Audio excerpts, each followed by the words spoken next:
van a regir o se van a hacer efectivos con monitores, con instrumentos electrónicos. Existe un comité para la prevención de la morbilidad y mortalidad en anestesia desde 1984. Este comité se ha organizado de diferentes maneras y al final han llegado a conclusiones para el mejor control y monitoreo de un paciente. Entonces vemos que en este comité, desde 1984, en Estados Unidos se han formado estándares mínimos, requisitos mínimos, para poder desenvolverse en forma efectiva y evitar complicaciones con la anestesia, ¿no? Todo esto va regido, va de la mano con el ASA, ¿no? Ya dijimos desde el comienzo que el ASA era la evaluación del estado físico del paciente, ¿no? Y clasificábamos en 6, ¿no? Del 1 al 6, el 5 era el moribundo y el 1 era prácticamente el paciente sano. Entonces, de acuerdo a todos los estándares mínimos y a los establecidos por el ASA, vamos a encontrar el estándar 1.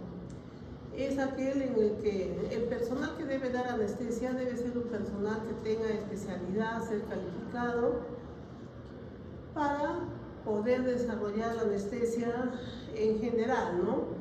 No solamente la general, la regional, bloqueos, terapia del dolor, sino también tener una buena monitorización. Estamos hablando de monitorización del paciente. El estándar 2, ¿no?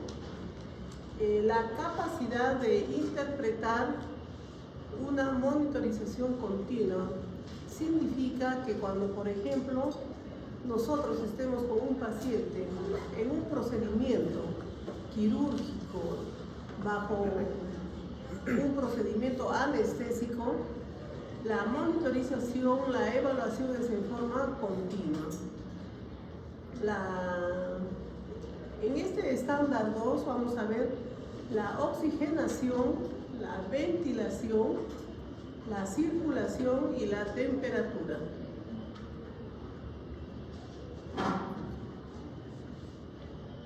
Acá como un pequeño repaso de las funciones normales, los valores normales que vamos a tener en cuanto a la respiración, ¿no? Es importante saber los términos normales para evaluar a un paciente, no solamente en el momento que le controlamos su frecuencia respiratoria, sino también para programar la máquina, ¿no? Nosotros tenemos que programar la máquina para dar una ventilación a un paciente.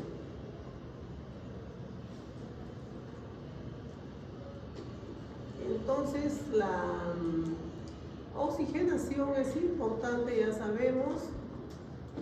Tenemos una máquina de anestesia. La máquina de anestesia está siempre con una fuente de oxígeno. Nos podrá faltar el anestésico, más no el oxígeno, pero es una máquina de anestesia. Por lo tanto, la máquina de anestesia siempre debe estar en contacto con una fuente de oxígeno. Como les dije en las clases del comienzo, el oxígeno viene en balones de color verde, ¿no? Y en los balones viene a altas presiones.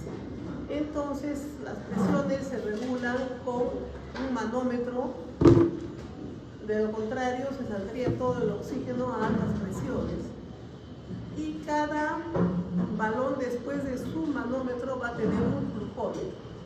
Entonces, lo que nosotros vemos a nuestra vista y manejamos a nuestra vista es el flujómetro de oxígeno.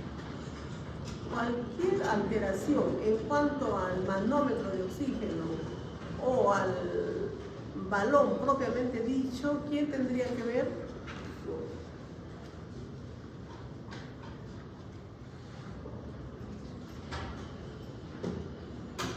el gasfitero de un hospital, ¿no?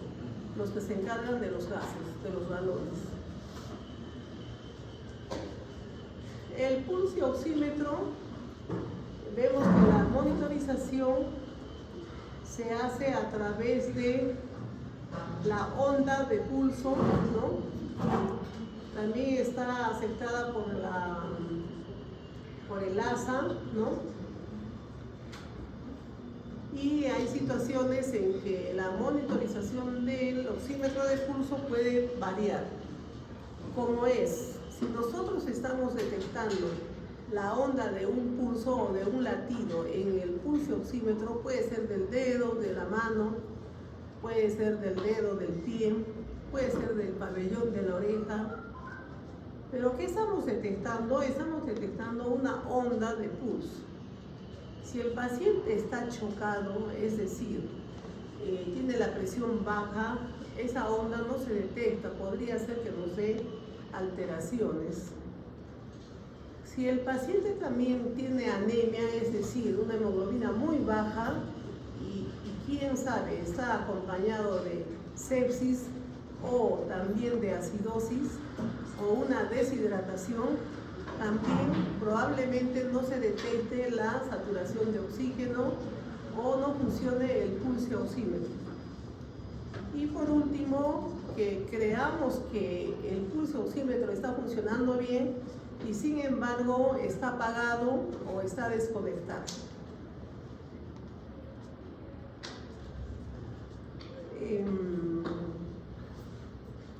Podemos ver también la oxigenación en la sangre arterial. El método del oxímetro de pulso es no invasivo, no tocamos la anatomía del cuerpo, el vaso sanguíneo. Y la saturación de oxígeno en sangre arterial es otra manera, sacando muestra de sangre arterial o de la arteria. Estos métodos del BLS valoran la microcirculación del sistema nervioso, pero nosotros en nuestro medio no tenemos, ¿no? Entonces, quizás ustedes han escuchado decir a un paciente que se le anestesia o que ha pasado por muchos procesos de hipotensión o de shock. A veces puede ser que tengan momentos después, ¿no? De apnesia, olvidos, etc. Son pacientes que probablemente ha habido trastornos microcirculatorios que no los podemos detectar. Y acá tenemos estos aparatos o instrumentos que nos ayudarían a ver.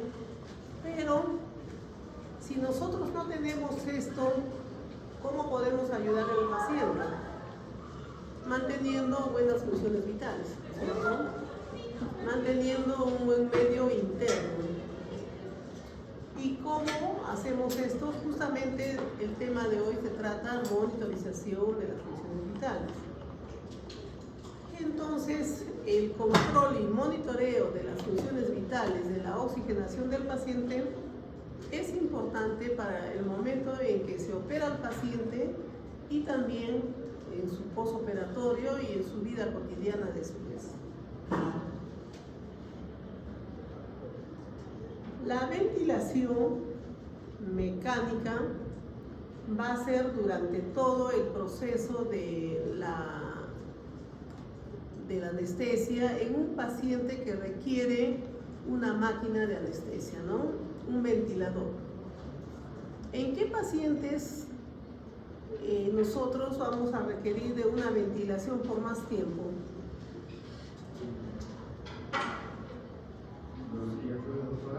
¿Cómo? Respiratorio. ¿Pero en qué momento? Porque estamos hablando de anestesia, ¿no? Estamos con un paciente que está en sala de operaciones, lo hemos intubado y estamos ventilándolo con una máquina ventilatoria. Entonces, pacientes que tengan comorbilidades.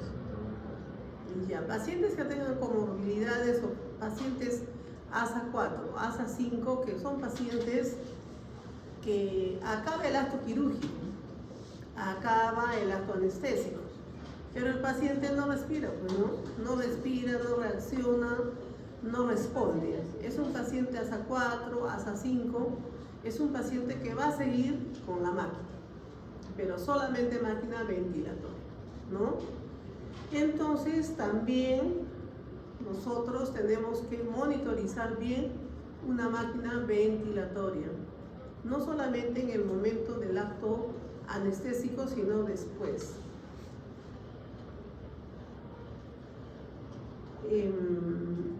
En la anestesia regional, donde el paciente no pierde la conciencia, está despierto, pero sedado, puede haber circunstancias en que su ventilación disminuya, ¿no? Puede ser que se duerma, podría ser que sea obeso y su mismo peso del cuerpo haga que el paciente se duerma y no respire bien. Entonces en ellos tenemos que controlar también la ventilación.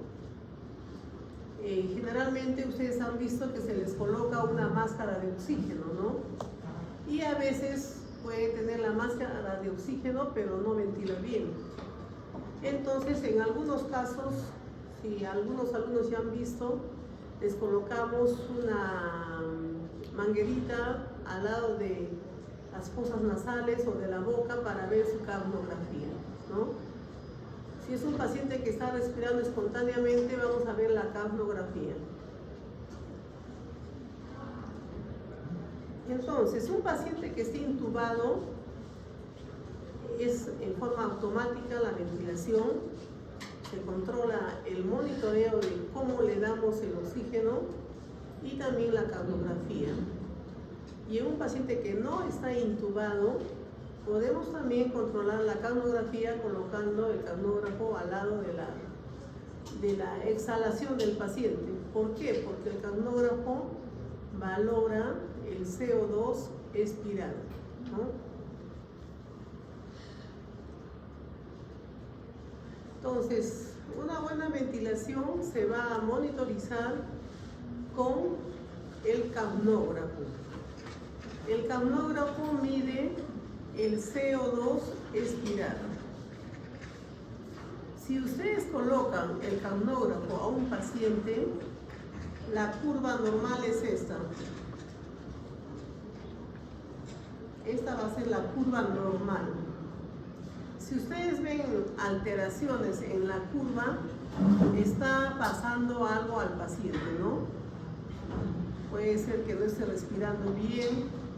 Si está intubado, puede ser que el tubo se haya acodado, se haya obstruido, puede ser que se haya salido un poco de la vía respiratoria, etc.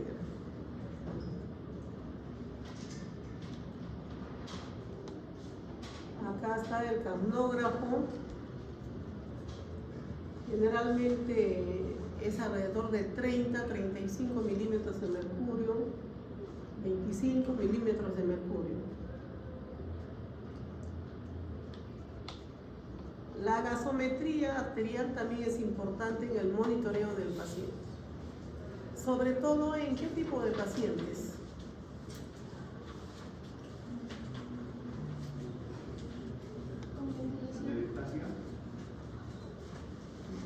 A ver, ¿qué más? Con ventilación, ¿en qué más?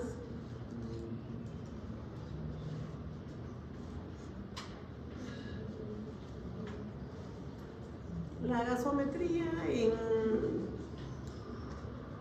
qué parte la hacemos o en qué hacemos la gasometría? Sangre arterial, ¿no? Y generalmente, ¿de dónde han visto sacar la sangre arterial? De la radial, también de la cubital, también se puede sacar de la femoral, también de la pedia, ¿no? Entonces, ¿ustedes creen que en todos los pacientes vamos a hacer muestreo de gases arteriales? No, ¿no es cierto? Imagínense, todos los pacientes que se operan tendríamos que estar sacando muestra. Entonces, ¿en quién se va a hacer? Vamos a ver. Acá vamos a ver, por ejemplo, en los pacientes que queremos ver su pH, su CO2, su presión arterial de oxígeno, En los pacientes que queremos ver el estado ácido básico del paciente. ¿Y qué pacientes son los que se alteran de esta magnitud? O sea, se altera la oxigenación, se altera el pH, se altera el bicarbonato. ¿En qué pacientes? Generalmente los que son ASA 3, ASA 4, ASA 5, ¿no? Generalmente en el paciente ASA 1, ASA 2 vamos a tener monitoreo, pero quizás no permanentemente con gases arteriales, ¿no? Entonces, ¿en qué pacientes? En los pacientes, por ejemplo, ASA 3, ASA 4, ASA 5.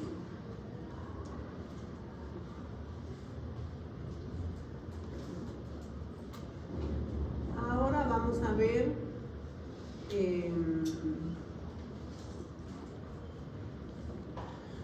circunstancias que se pueden presentar en pacientes, por ejemplo, que se le hacen procedimientos invasivos, que se puede haber, por ejemplo, neumotoras, y el paciente aparentemente entró a sala normal, se le hizo un procedimiento y hay sospecha que le hemos usado, por decir, el vértice del pulmón. Entonces podemos pedir ecografías o radiografías portátiles para controlar al paciente en sala, o de repente hasta suspender la cirugía, ¿no?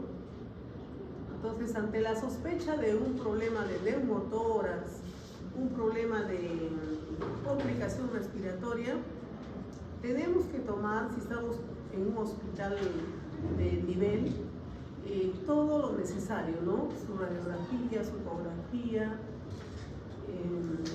Si supongamos estuviéramos en un lugar que no tuviéramos lo necesario, de repente tenemos que derivar al paciente al otro centro de salud para completar los estudios de una sospecha.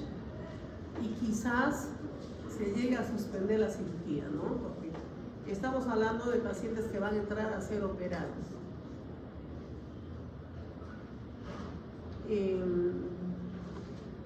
Hay situaciones en que también al paciente se lo tiene que llevar a tomografía, a resonancia. El traslado del paciente, probablemente tenemos que trasladar intubado al paciente. Ustedes de repente han visto ya en el hospital traslado de pacientes intubados, ¿no? Ven camillas, y si ustedes ven bien, se acercan y ven bien, hay pacientes que están en camillas pero están con máscara. Hay otros pacientes que están en camilla pero están con tubo endotraqueal y están con un ventilador portátil, ¿no? Entonces, si observan más todavía, se van a dar cuenta que al lado de su camilla está un balón de oxígeno, ¿no? A veces cuando entramos al hospital pasamos rápido y no nos damos cuenta, pero siempre observen, ¿no? Porque algún día ustedes van a trasladar así a un paciente, ¿no? Pueden trasladar a un paciente, por decir, ustedes están en emergencia del hospital y les llega un paciente así a ustedes, como internos, vamos a suponer, o como residentes, y tienen que saber cómo trasladar, ¿no? Con máscara, con ambú, con tubo endotraqueal, con un ventilador portátil, con oxígeno, y también pensar que en el traslado puede haber hipotensión, puede haber paro. También el traslado es semejante en una ambulancia. Entonces, ustedes hacen prácticas en el hospital Carlos Alberto Seguín, ¿cierto? Han ido al tercer piso, al cuarto piso, al quinto piso.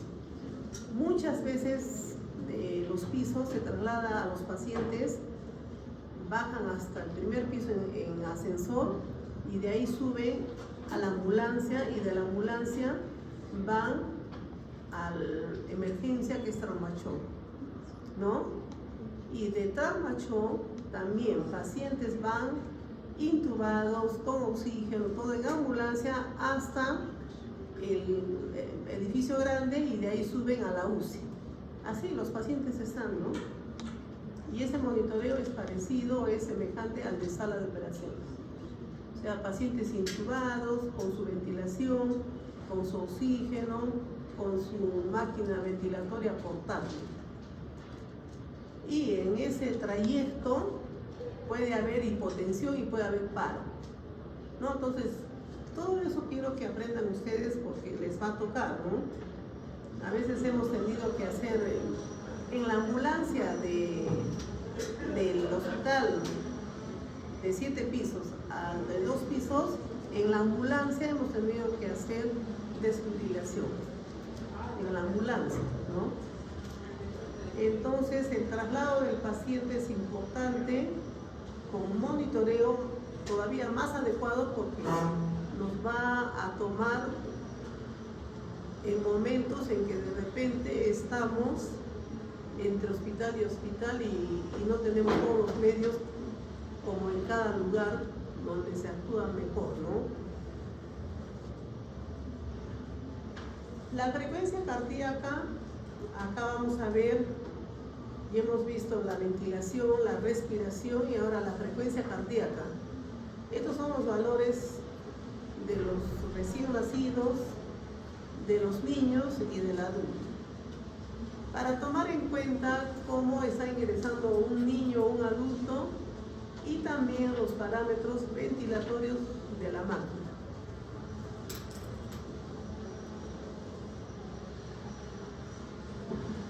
Acá el electrocardiograma tenemos, creo que ya todos saben monitorizar los 3 electrodos, ¿no?, del ritmo cardíaco. Y en algunos casos ponemos los 5. O sea, acá tenemos 1, 2, 3, 4, 5. Acá están los electrodos, acá están los cables. Los básicos son los 3, ¿no? Hombro derecho, hombro izquierdo y apes. Son los básicos. ¿Qué nos va a dar? El electrocardiograma en el monitor nos va a dar la derivación 2, nos va a dar el ritmo sinusal, ¿no?, que nos va a ayudar a monitorizar la frecuencia cardíaca y ver si es que se presentan arritmias. Este es el ritmo cardíaco. ¿Ya? Esta es la buena colocación. En cirugías que van a ser largas, es mejor colocar un esparadrapo encima, ¿ya? Porque a veces se desconecta y nosotros, ¿cómo vamos a monitorizar a un paciente que ya está tapado con campos operatorios? Está bien tapado, están en plena cirugía y se ha desconectado esto, ¿no? Entonces es importante colocar bien los electrodos. Igual, si nosotros tenemos pacientes delicados y supongamos al paciente le da paro y tenemos que hacer masaje cardíaco, también se puede salir y también tenemos mal control de la reanimación cardíaca también.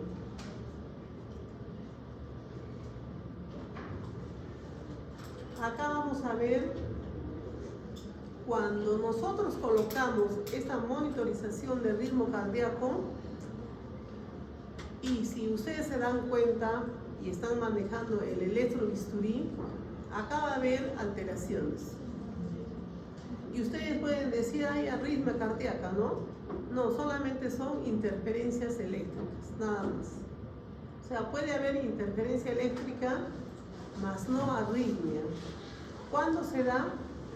Cuando, si ustedes están controlando bien al paciente todo el momento, todo está normal, y de repente ven el monitor y ven irregularidades, y ven al cirujano y está usando el electrocardiograma. En ese momento parece que hubiera arritmia.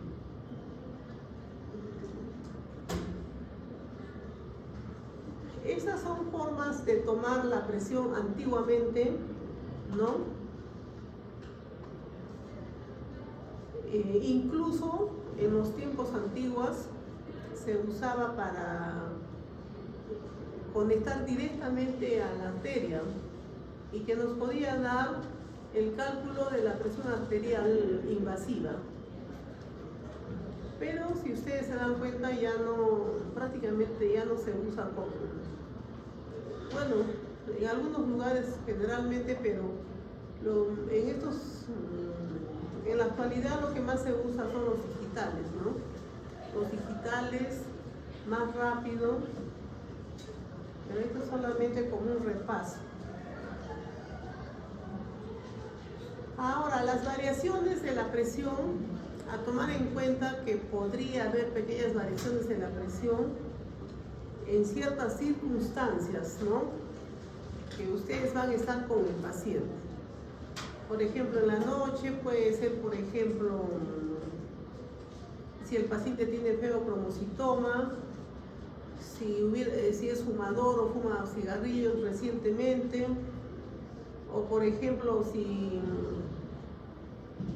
está sentado y se para, o está echado y también se para bruscamente.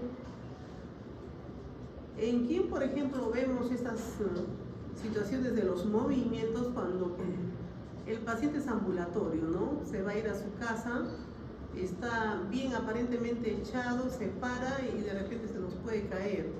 El paciente se siente bien, despierto, ya pasó la anestesia y puede haber circunstancias que incluso se caen los pacientes. También hay diferencia entre ambos brazos cuando se toma la presión y también hay diferencia cuando se toma la presión en las piernas. Eso es para el monitoreo. ¿En quién se toma, por ejemplo, en las piernas cuando el paciente se opera de las mamas, ¿no? Cuando se opera de ambas mamas, entonces es mejor no tomar la presión en los brazos por los linfáticos, entonces de preferencia en la pierna. Entonces vamos a encontrar de repente que tiene un poco más elevada la presión en ese momento, pero es porque está tomando en las piernas.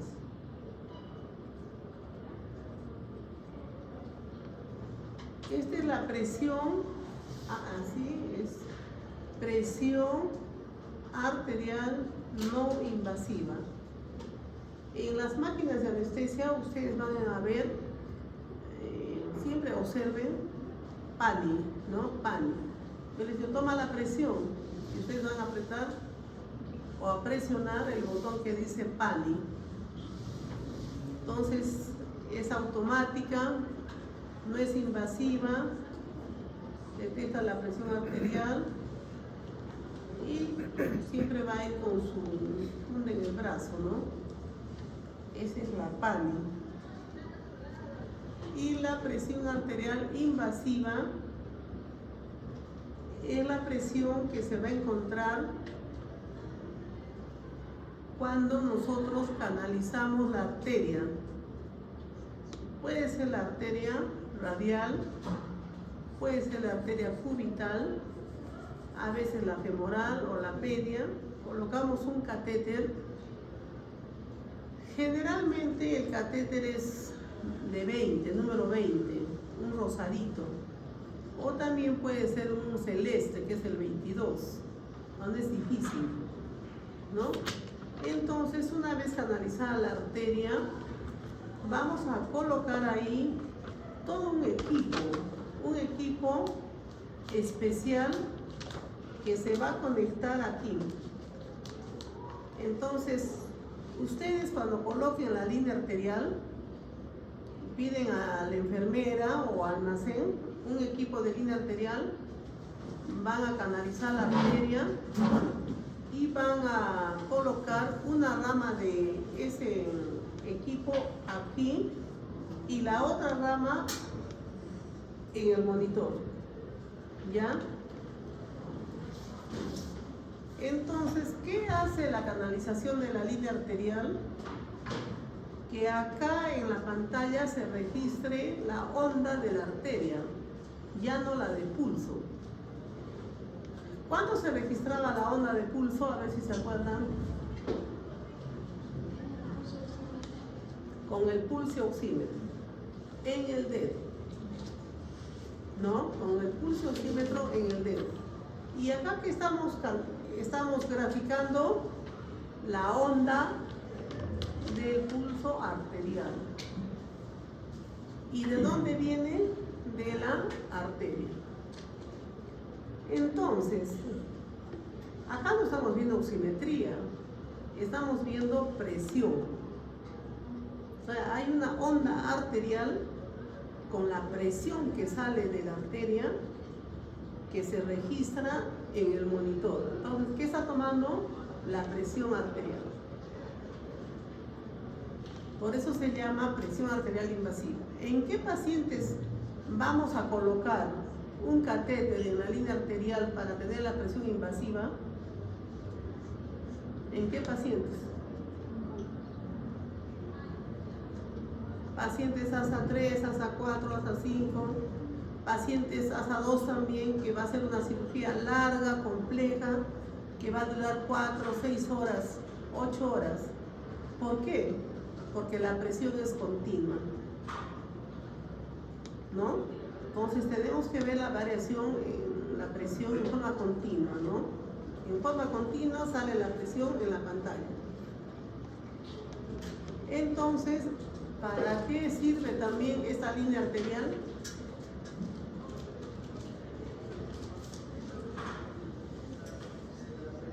Y hemos visto hace un ratito. Para el examen de gases arteriales, o AGA, ¿no? Entonces, hace un rato hemos visto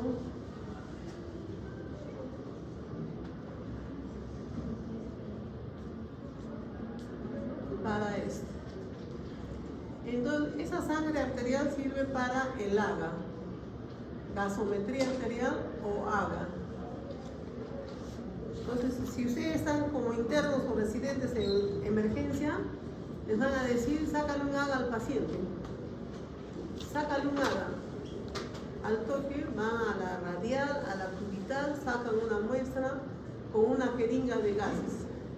Es una jeringa que tiene un compuesto anticoagulante para que la sangre arterial no se coagule. Entonces sirve para sacar muestra y sirve para tomar la presión arterial.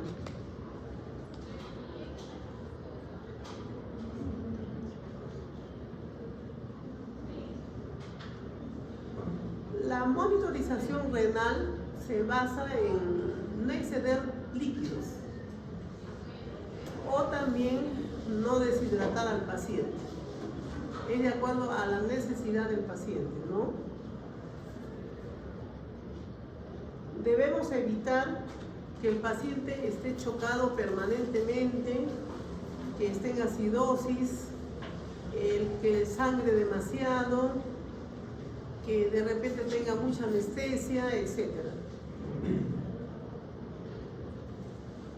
Depende mucho también el tiempo de cirugía.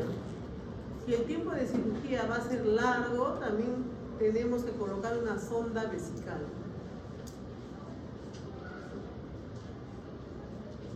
Entonces es importante ver si el paciente está con sobrecarga de volumen, poner de repente diuréticos, si le falta volumen, poner líquidos, y si la presión está muy baja, de repente colocar inotrópicos. Entonces es una evaluación constante para proteger también la función renal.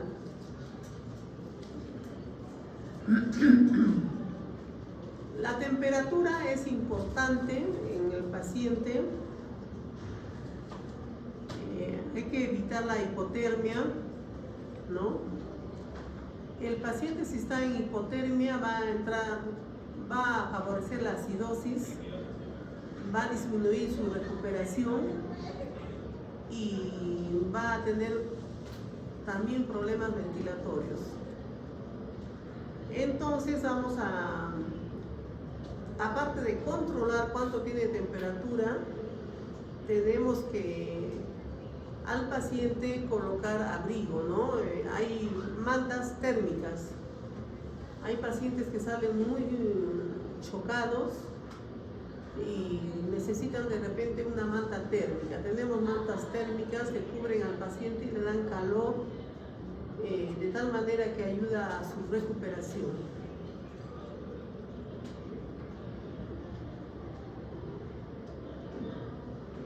La hipotermia produce, por ejemplo, más sangrado. La recuperación es más lenta porque el metabolismo es más lento de los fármacos, ¿no? Altera la metabolización de los relajantes neuromusculares, por ejemplo. Quiere decir que el paciente no va a respirar rápidamente. Las heridas se pueden infectar. Puede haber incluso alteración en cuanto a la conducción cardíaca. Entonces, es otra forma de controlar.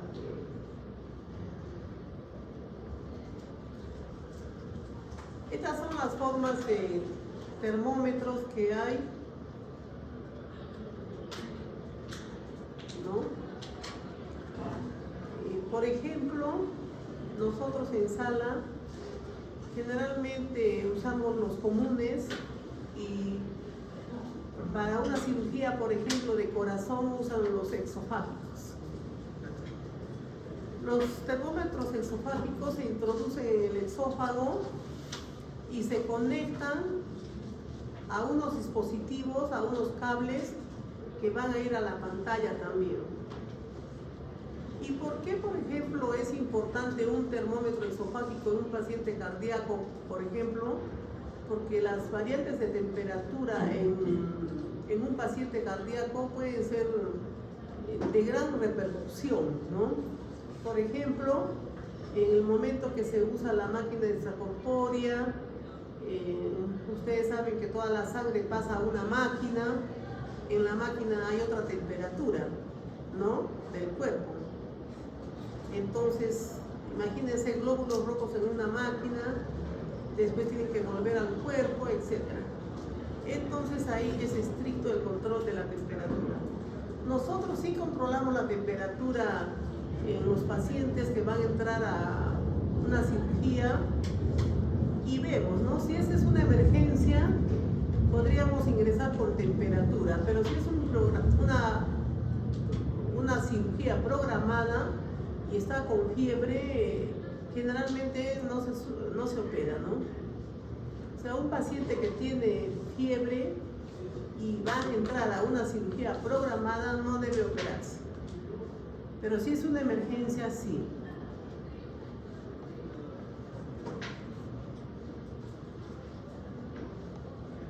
Todas esas son las formas de monitorizar la temperatura. Este es el termómetro exofágico.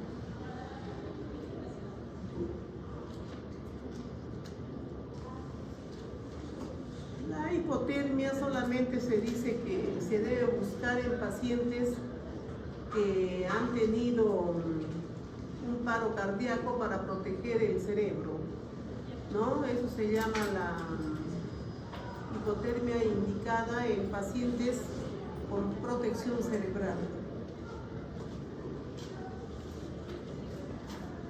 También vamos a monitorizar la conciencia, ¿no? Los pacientes pueden tener variaciones del estado de conciencia con la sedación, con anestesia ligera o con anestesia excesiva. Entonces, por ejemplo, ¿no? Ustedes están lúcidos, conscientes, pueden tener una pequeña sedación y de repente no todos responden lo mismo, ¿no? Podría ser que algunos se queden bien dormidos y otros sigan despiertos. Y los que se queden bien dormidos, quizás tengamos que colocar un oxímetro de pulso, a ver cómo respiran, una cardiografía, ¿no? Entonces hay variación. El BIS es un aparatito como una vincha que se coloca en la frente en la región frontal y en la región temporal. Sirve para ver el estado de conciencia, el grado de conciencia de un paciente que tiene anestesia general. ¿Ya? Entonces, esta vincha que ven acá se coloca a pacientes que están con anestesia general. Se llama BIS. Cuando marca el BIS, porque todo se traslada a un monitor, a una pantalla, cuando marca 100, el paciente está despierto. Y cuando marca 0, ya está muy inconsciente, hasta en coma podríamos decir, ¿ya? Este BIS analiza el espectro del electroencefalograma, el bioespectro, las frecuencias en el tiempo y la evaluación del drop de supresión, que se registran así. Esto que vemos aquí va a salir en el monitor. Quizás nosotros no sepamos delimitar bien el gráfico eléctrico, ¿no? Porque a veces también se puede presentar interferencias. Pero sí nos ayuda mucho el número en la pantalla. Si el paciente está con buena anestesia, va a estar entre 40 y 60, ¿ya? Entonces,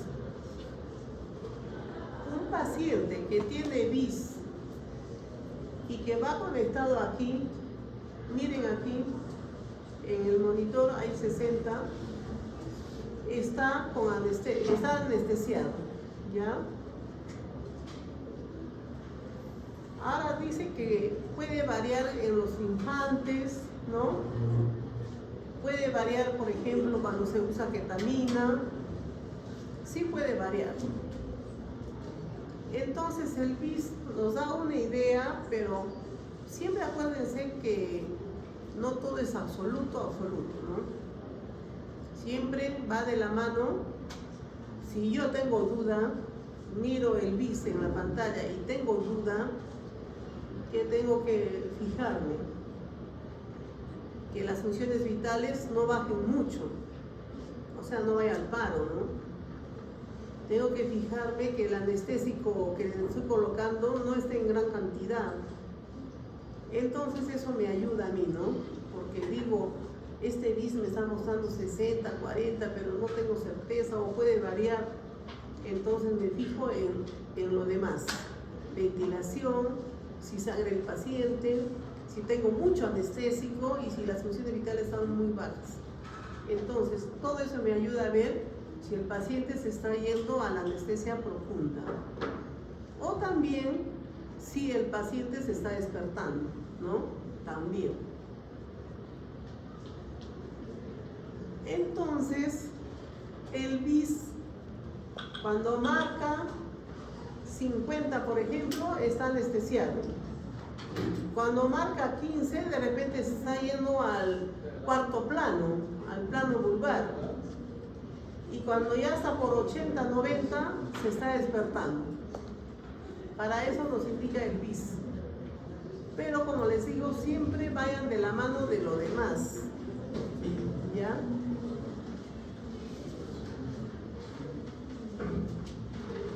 Entonces, el BIS se podría decir que ayuda a que el paciente no se despierte, ¿no? De repente están operando y el paciente se despierta, pero es exagerado, ¿no? Nunca vamos a llegar a ese punto en que nosotros controlemos a un paciente de tal manera que no nos demos cuenta que va a despertar, ¿no? Sería exageradamente un descuido, ¿no?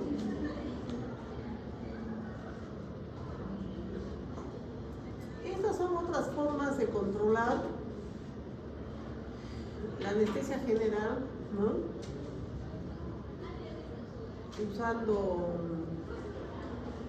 todo esto, pero como les digo, solamente para conocimiento. no tenemos en nuestro medio. El electrocardiograma ya hemos visto. Y por último, la relajación neuromuscular. ¿En qué momento hemos colocado relajante al paciente?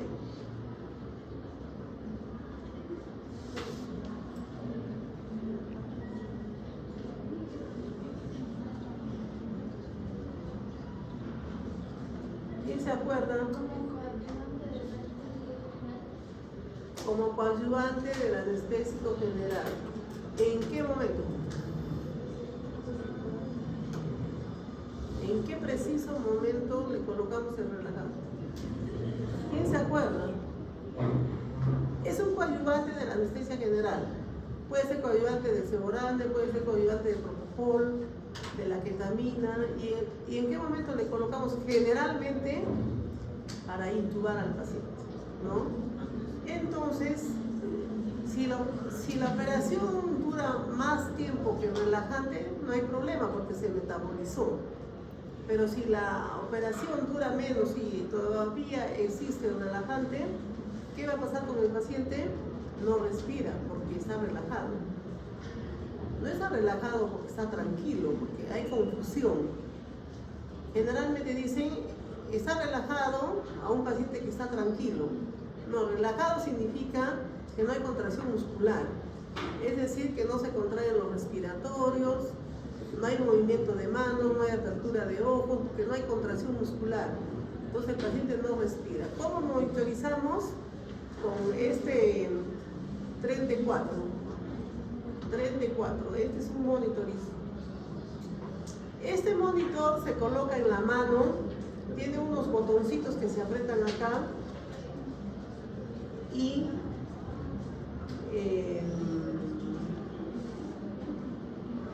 cuando uno presiona estos botones y se mueven los dedos, quiere decir que el paciente ya no tiene relajante. Pero si no hay movimiento, el paciente está bloqueado. Significa que todavía no va a respirar y que el relajante está haciendo efecto todavía. ¿Ya? Esta es la sangre arterial para sacar muestra. Esta es la máquina de los gases arteriales. Entonces ustedes ya tienen el primer paso. Si les dicen saquen un AGA al paciente para ver cómo está un AGA, agarran la arteria radial, cubital, pedia o femoral, sacan en una jeringa anticoagulada y la protegen bien y llevan a esta maquinita o indican que la lleven y acá van a obtener los resultados. En tercer piso de sala de operaciones existe esta maquinita. Estos son los valores que vamos a encontrar: el pH, el CO2, el bicarbonato, vamos a encontrar el potasio, el sodio, la hemoglobina, el calcio, el cloro, el lactato, la glucosa. ¿Qué quiere decir? Que con esa muestra vamos a ver cómo está el paciente en este momento, ¿no? Puede ser que la cirugía ya esté 4 horas y el paciente esté chocado y su organismo por dentro esté totalmente descompensado. ¿Quién nos ayuda? El AGA, ¿no? Acá vemos monitorización, un ejemplo de monitorización: pulso, presión, saturación, temperatura.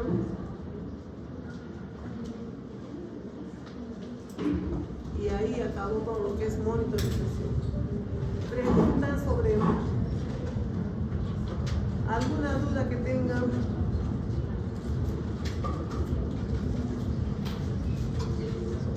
Entonces, hasta aquí estamos viendo la monitorización del paciente. Quizás el resumen de esta clase es que, si bien es cierto que controlamos las funciones vitales, un poco más se hace cuando son pacientes ASA 3, ASA 4, ASA 5. ¿Ya? ser más cuando el paciente va a tener una cirugía de alta complejidad, cuando la cirugía va a durar varias horas, ¿ya? Pues vamos a pasar ahora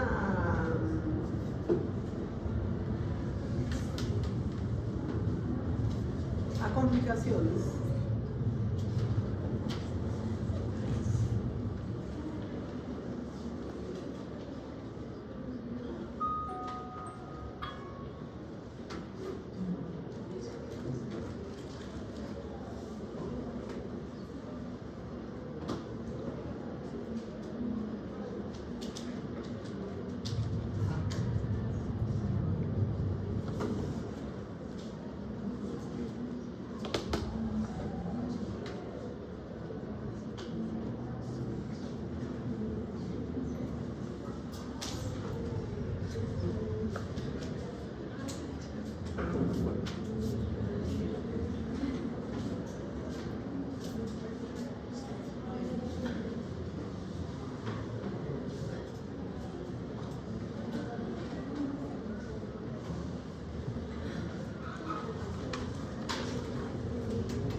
Considerando que un paciente que está con anestesia y nosotros estamos monitorizándolo en forma permanente y en forma continua, vamos a ver qué complicaciones se pueden presentar, ¿ya?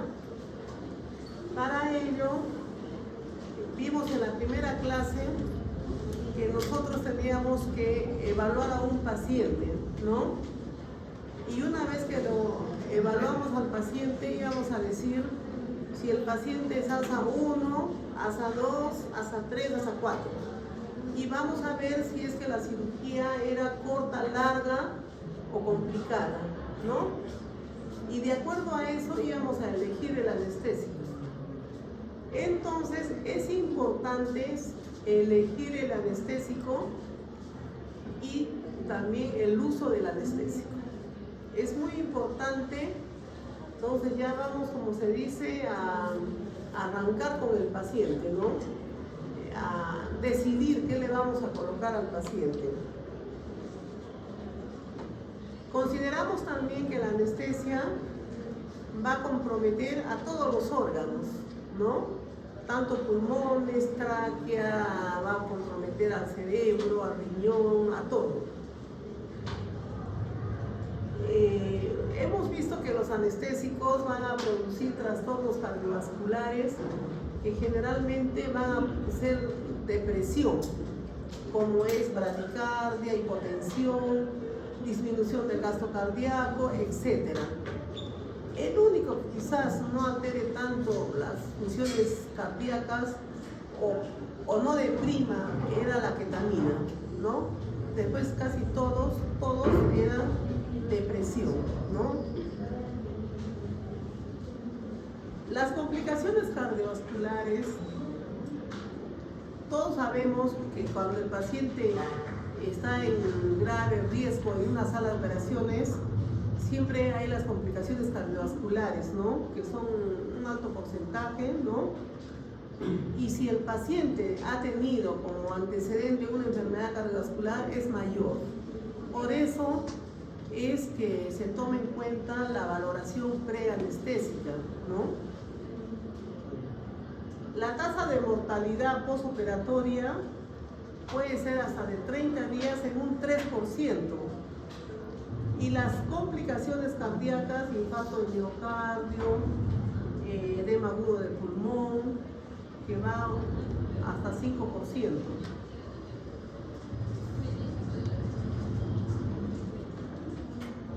Ahora, paciente que ha sido operado no acaba su monitorización en sala, acaba cuando el paciente prácticamente ya se va a ir de alta a su casa, ¿no? Va a pasar todavía por recuperación y después por su piso. Entonces es un paciente que requiere una monitorización a pesar que ya no está con anestesia, ¿no? O sea, ya no está con anestesia, pero requiere una monitorización.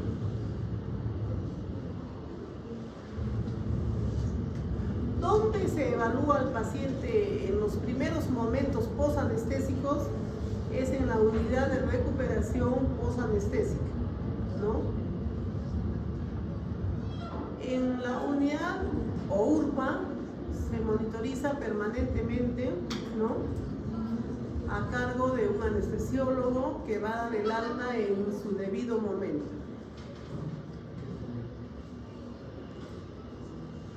Puede haber, si el paciente estuvo intubado y sale a recuperación sin tubo, puede presentar obstrucción de las vías aéreas, puede presentar apnea, depresión respiratoria, ¿no? Podría ser que se le haya retirado el tubo endotraqueal en quirófano antes de tiempo y el paciente aparentemente respiraba, pero sin embargo cuando llega a recuperación no jala, ¿no? Sus músculos no se contraen. Entonces el paciente tiene acción de rocuronio, acción de relajante neuromuscular. Y si tiene acción de relajante neuromuscular, no respira. Entonces tenemos dos caminos. ¿Cuáles eran los dos caminos? Revertir. ¿Con qué? Neostigmina. Ya. Ese sería el número 1. Y si a pesar de colocar neostigmina no respira, ¿cuál sería el siguiente camino? Intubar de nuevo. Intubar de nuevo, ¿no? Vemos si puede haber acidosis respiratoria. Por ejemplo, también puede suceder que el paciente aparentemente llegó bien a recuperación y de repente ustedes lo ven dormidito, es un paciente tranquilo, satura bien y de repente la presión empieza a subir y ustedes dicen, pero ¿por qué no? La presión sube, está tranquilo, satura bien, todo. Sin embargo, el paciente está reteniendo CO2. Está reteniendo CO2 porque no está respirando bien y empieza a dormir por el CO2 aumentado. También puede haber, en este caso, Sugamadeja, que pasó, que es el otro antídoto, ¿no? Del relajante. Se da soporte respiratorio. O sea, colocamos antídoto, damos ventilación manual, intubamos de nuevo y si tiene acidosis, corregimos la acidosis, ¿no? Si está reteniendo mucho CO2, ¿qué tenemos que hacer? Hacer que lo elimine, ¿no? Si es un paciente que ya no nos responde, ¿cómo lo va a eliminar? Si tiene mucho CO2, ¿cómo va a eliminar mucho CO2 si no nos responde ya? Entonces tenemos que intubar y nosotros ventilar y ventilar para que disminuya el CO2. Y poco a poco el paciente va a despertar. Otra complicación respiratoria que puede darse en recuperación o adentro en sala también es el laringoespasmo. Cuando el paciente tiene mucha secreción en la boca y de repente ya empieza a despertar y tose, empieza a ver el reflejo y hace laringoespasmo. Por eso, antes de retirar el tubo o antes de dejar de ventilar, es bueno retirar las secreciones de la boca, ¿no? Y otro motivo grande y bueno es que el paciente no tenga contenido gástrico, porque en ese momento el contenido gástrico pasa a la vía pulmonar también. Todo eso puede haber en el momento que nosotros creemos que ya acabó todo y sacamos el tubo. Puede haber laringoespasmo, puede haber aspiración de secreciones, y si el paciente tiene contenido gástrico, aspiración del contenido gástrico y después neumonía. En algunos casos podemos colocar el succedaneous cuando es muy severo, ¿ya? Cuando es muy severo, pero en la práctica, ¿qué hacemos? Ventilamos a presión positiva y podemos usar, por ejemplo, el propofol, que al paciente le produce una depresión del sistema nervioso central, y el paciente vence de esa manera el laringoespasmo y es momentáneo, ¿no? Seguimos ventilando. También podría haber edema o hematoma. ¿En qué pacientes? En las posiciones viciosas, en las operaciones de cuello, en las operaciones que, por ejemplo, son largas, vamos a suponer de laringe, también de tiroides, operaciones que tienen vaciamientos ganglionares que son de 4 horas, por ejemplo.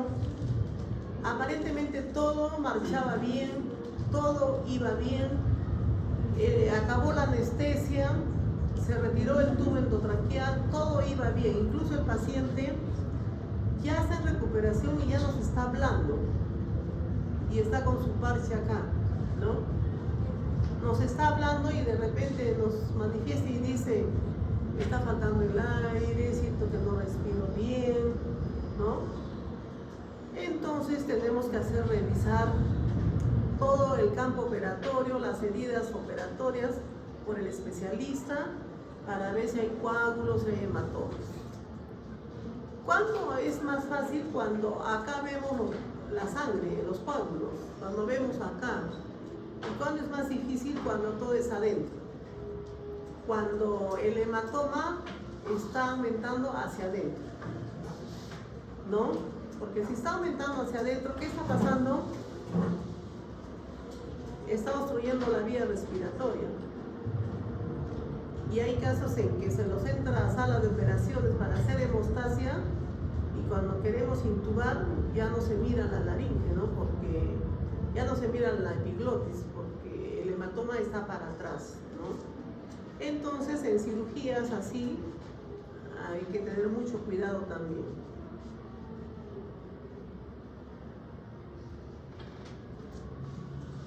Después puede haber otra complicación respiratoria por la obesidad.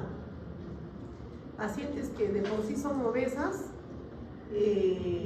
todo el peso del tórax se viene hacia la vía respiratoria, hacia el cuello, y el paciente no jala de por sí, solamente por su peso. Entonces hay que colocarles almohada, hay que colocarles tubo de mayo, hay que llamarlas, ¿no? De su nombre: respira, respira. Entonces son posibles candidatas a ser intubadas de nuevo. También en los pacientes que se usan opioides o tranquilizantes. O sea, son tanta la tranquilidad o el alivio del dolor que el paciente se duerme completamente y de repente hace depresión respiratoria. Entonces, señor, despierte, respire, tome aire, respire, levantarle un poco la almohada, poner una almohadita, o si no, ponerle un tubo de mayo, levantarle el mentón para que entre mejor el aire. Pero si no funciona, a ventilación positiva, y si no funciona, intubación.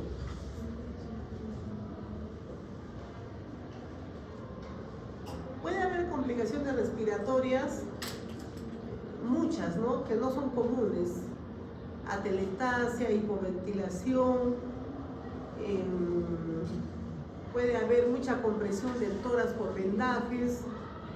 Entonces nosotros, en el monitoreo que ya hemos visto, ahí nos vamos a dar cuenta que está fallando algo.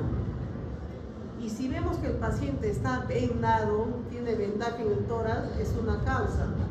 Otra puede ser de que ha estado intubado y todo el momento se ha ventilado más un lado del pulmón que el otro lado, no ha sido simétrico. También podría darse ese caso, que se ventile más un lado y el otro no. No es común, pero puede darse, ¿no? Entonces hay que quitar todas las sospechas. Si está todavía relajado, hay que poner el antídoto y por último buscar la ventilación mecánica. Y como les digo, hay control de rayos X portátil. Uno puede pedir rayos X portátil a sala de operaciones para ver cómo va el tórax, ¿no? En casos más severos, el paciente intubado bajaría tomografía, ¿no?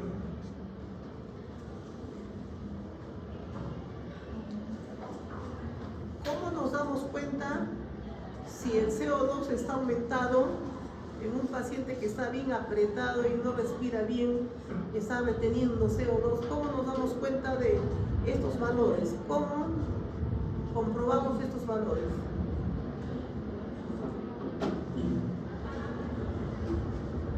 A ver, con el AGA. Con el AGA. También puede haber edema pulmonar, puede haber sobrecarga de volumen, puede haber miocarditis, puede haber aspiración de contenidos que no nos hemos dado cuenta. ¿En qué pacientes? Imagínense una paciente que sea de 80 años, gordita, que vaya con obstrucción intestinal, esté en emergencia, tiene que ser operada por obstrucción intestinal, tiene indicada una sonda nasogástrica porque hay retención de líquidos, entonces se le coloca sonda nasogástrica y aparentemente todo bonito. Entra a sala de operaciones, estamos en plena cirugía y de repente se altera todo. No satura bien, empieza a retener CO2, la saturación baja. ¿Y qué ha pasado? Que la sonda nasogástrica probablemente no le han colocado bien, ha estado enrollada en la boca y el contenido de la obstrucción intestinal, que es todo ese contenido, ha estado pasando a la vía pulmonar. ¿Y qué pasa en sala de operaciones? Empieza a debutar con distrés respiratorio, ¿no? ¿Cómo comprobamos? Sacando rayos X y vemos los infiltrados algodonosos, ¿no? Entonces puede dar ese caso en que a veces dicen en sala se aspiró, lo fueron a intubar y salió el contenido alimenticio y se aspiró en sala. Puede ser, pero también puede ser que se aspire cuando esté la paciente echadita esperando sala en tópico, ¿no? En tópico, en emergencia. Entonces, cuando ustedes vean pacientes delicados que tengan una sonda nasogástrica, por ejemplo, una obstrucción intestinal, aunque no sea nuestra función, ver si la sonda está funcionando. Conectan con una aspiración y vean si sale el contenido de adentro. Porque a veces colocan la aspiración y ven que no sale nada, quiere decir que todo ese líquido ha estado adentro o está adentro y ha pasado a la vía pulmonar. Cuando nosotros, como anestesiólogos, nos damos cuenta cuando la tenemos en sala, ¿no? Porque empieza a haber una alteración total, así, una alteración en forma total. Ahora hay complicaciones también cardiovasculares porque todos los anestésicos producen depresión. ¿Ya? Siempre acuérdense, todos los anestésicos producen depresión. La ketamina es la que más o menos no baja, ¿no? Todos van a producir van a producir alteraciones. Todo es un circuito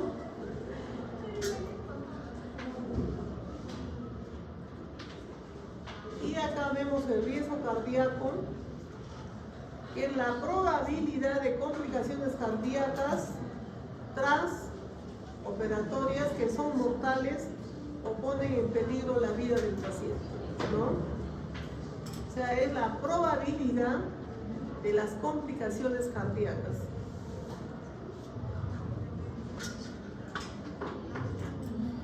Para eso existen los factores de riesgo. Los factores de riesgo, acá vemos, ¿no? Que usted sabe muy bien también, ¿no? Inactividad, la diabetes, la hipertensión, edema pulmonar, trastornos cardíacos, infartos recientes, ingurgitación yugular, insuficiencia cardíaca. Entonces, todos son factores de riesgo. Entonces, es importante por eso los análisis. Mientras más complicación tenga el paciente, más exámenes. Mientras la cirugía sea más compleja y va a durar más tiempo, más exámenes, ¿no? Acá vemos todo. Entonces, acá vemos riesgo elevado, riesgo intermedio, riesgo bajo. Riesgo elevado, ¿quién va a estar en riesgo elevado? Cirugías grandes, ¿no? Las cirugías cortas van a ser de riesgo más bajo. Entonces, una cirugía de alta complejidad y de duración más larga son las de riesgo elevado.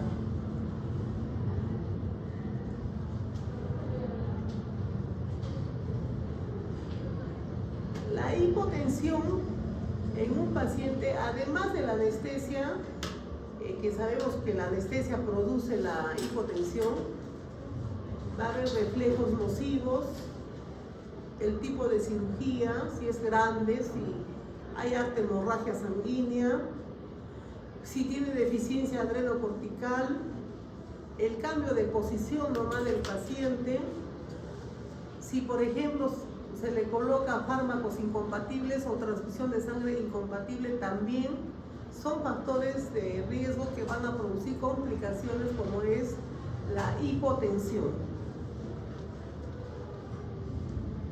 La hipertensión puede haber por dolor, hipoxia, empieza a retener CO2, empieza a elevarse la presión, hipercapnia, aumento de CO2, hipervolemia, mucho volumen, reflejos,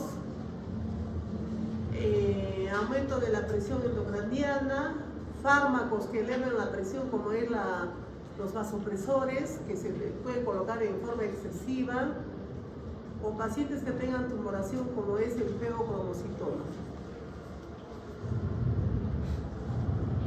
Las arritmias se pueden presentar en pacientes predispuestos que tengan alteraciones o estados físicos como es ASA2, ASA3, ASA4. Pacientes ASA3, 4 o 5 son de alto riesgo de hacer arritmias, pero sobre todo si tienen antecedentes, ¿no? ¿En qué momentos? En la intubación, si es que no están bien oxigenados, si sangran mucho, si la cirugía es grande, ¿no? Y la incidencia es alta de las arritmias. Puede haber taquicardia, puede haber bradicardia.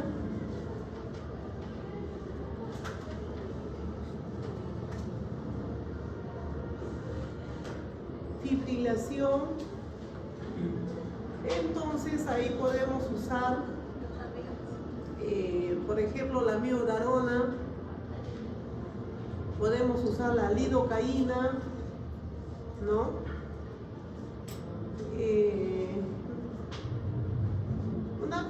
quisiera que aprendan es que las arritmias, es diferente tratar una arritmia, por ejemplo, en un paciente cardíaco en cardiología, en un paciente con arritmia en sala de operaciones, ¿no?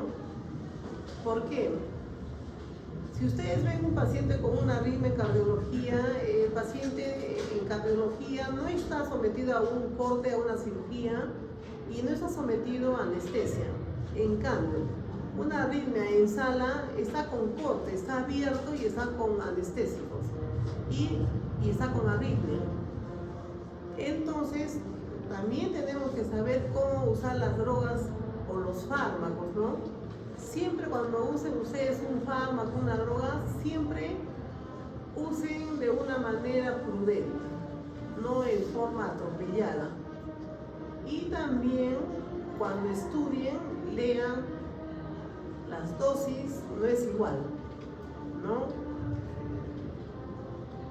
Por ejemplo, si ustedes van a leer en el libro, la dosis de amiodarona es 1 miligramo por kilo de peso, y yo de memoria digo, es 1 miligramo por kilo de peso, pero tienen que ver en qué condiciones esté el paciente para colocar y cómo colocar y ver también cómo reacciona. Siempre acuérdense de eso, ¿no? Que los pacientes, y también es muy diferente un paciente que es ASA 1 y un paciente que es ASA 3.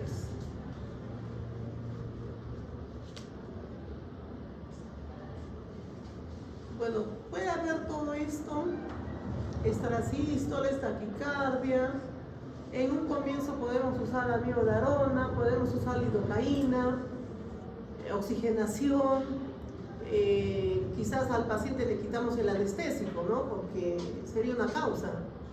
Si el paciente lo tenemos acá al frente y está haciendo todo esto, ya amiodarona, lidocaína, le pongo oxígeno, le pongo sangre, tengo que levantar las funciones vitales, quito la anestesia también, ¿no?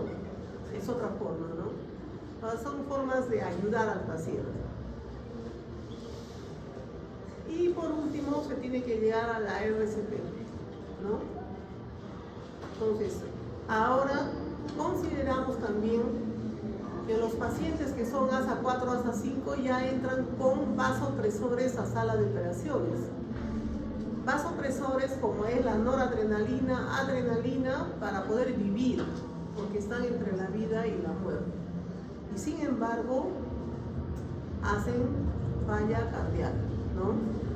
Entonces, tenemos estas complicaciones que puede haber en los pacientes de diferentes tipos de ASA y pacientes con diferentes tipos de cirugía y pacientes que están recibiendo inclusive fármacos vasopresores.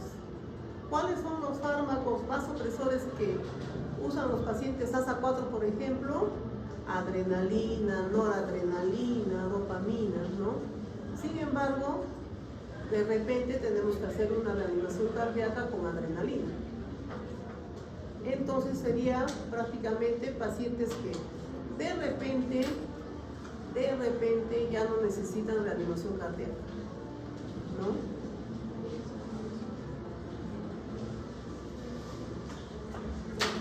Acá con letra grande les he puesto las antiarrítmicas, la lidocaína y la amiodarona. Son las que más usamos en sala, pero a dosis bajas. Y por último, las complicaciones del sistema nervioso central, ¿no? Que generalmente se pueden presentar cuando se toca el neuroeje, cuando se toca la dura madre, la pía madre, la aracnoides, cuando se introduce el anestésico al conducto raquídeo, cuando pasa por el líquido cefalorraquídeo y puede producir convulsiones, ¿ya? Entonces, en esos casos, si se producen convulsiones, ¿qué hacemos?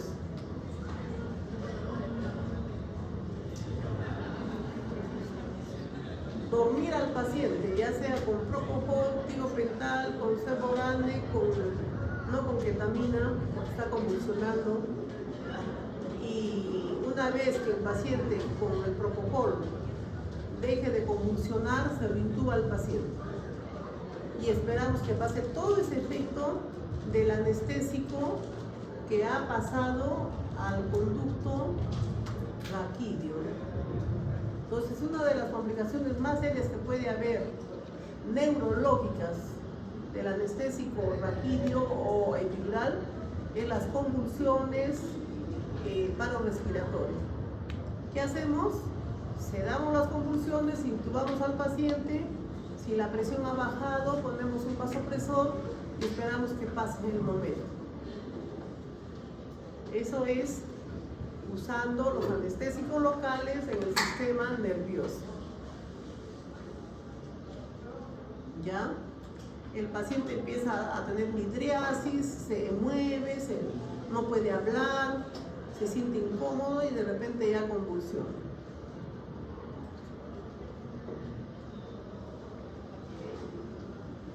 Entonces acá, diazepam, midazolam, propofol, es lo más rápido. Cuando hay convulsiones con anestésicos locales.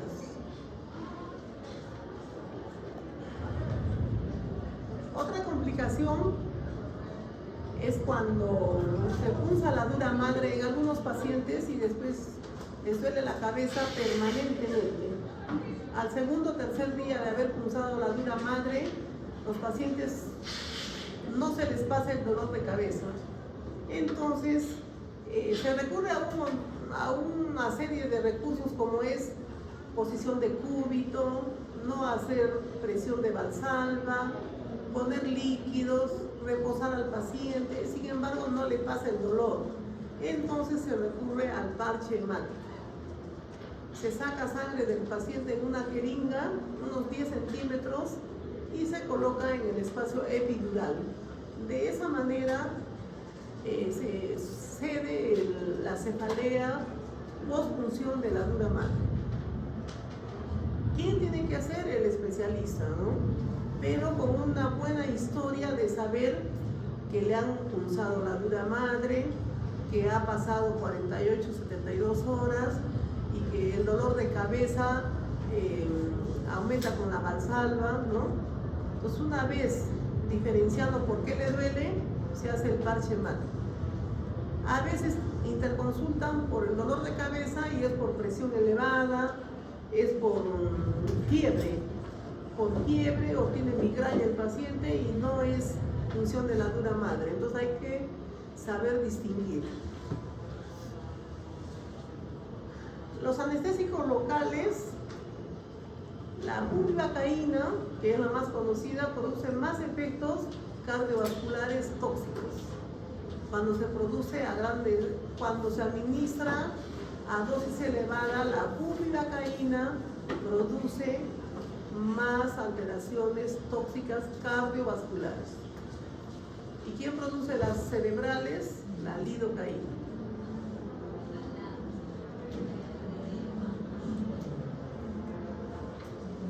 Entonces puede haber con la bupi a dosis tóxicas bradicardia, hipotensión, taquicardia, fibrilación y puede haber paro. Nunca esperemos llegar a eso. Entonces la toxicidad cardiovascular es más con la bupivacaína y la toxicidad en el sistema nervioso central es con la lidocaína. El paciente siente mareo, a un paciente se le coloca anestesia en la región lumbar y empieza a sentir esto, ¿no? Entonces todo esto que vemos acá, entonces mareo, desorientación, todo, y se le ha puesto en la columna y el paciente siente todo esto. Entonces hay toxicidad. ¿Cuáles son los factores de riesgo? La cantidad, la potencia, el pH, el tipo de respiración del paciente, si está en acidosis o no, si está chocado o no está chocado. Todo esto se produce en la toxicidad. Se alteran todas las fibras que inervan al miocardio y también a unas fibras que regulan el pulso que están en el neuroeje. O sea, se afectan cuando hay toxicidad por anestésicos locales. Entonces acá vemos la lidocaína podría en dosis tóxicas ser convulsivante en la región lumbar, por ejemplo, es un ejemplo, y la bupivacaína podría ser o producir un shock cuando está a dosis tóxicas o en dosis excesivas, ¿no? La toxicidad